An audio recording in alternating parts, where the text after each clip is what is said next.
Hey, I'm photographer David Bergman, and this is 2-Minute Tips for Adorama TV.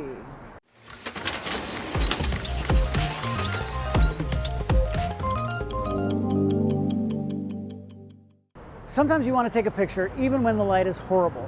The key to making good images is to learn to read the light and work with it instead of fighting against it.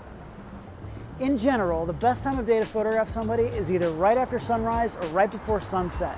The sun is really low in the sky and creates nice, even, directional, warm lighting. I'm here in New York City with my friend Brooke, who also happens to be a very talented photographer. If I try to photograph her in the middle of a sunny day with the light directly overhead, you'll see that it creates harsh shadows on her face. You can see all the sun on her nose, but there's no sun at all in her eyes. If this was a paying job and I had to shoot here, I'd use the client's big production budget and have a whole bunch of assistants do everything they could to block the light by building structures around them so we had no sunlight hitting her at all. However, let's try to make it work without any of that. The goal is to even out the light on Brooke's face so we don't have any harsh contrast to deal with.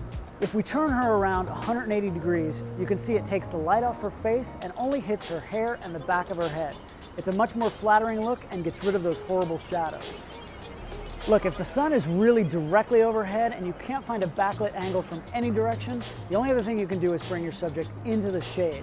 Unless you're in the middle of the Mojave Desert, you can probably find a building or a tree to work with. Once we've handled the light on Brooke's face, the other thing to watch out for is the background. When we look at a picture, your eye generally goes to the brightest part of the frame first.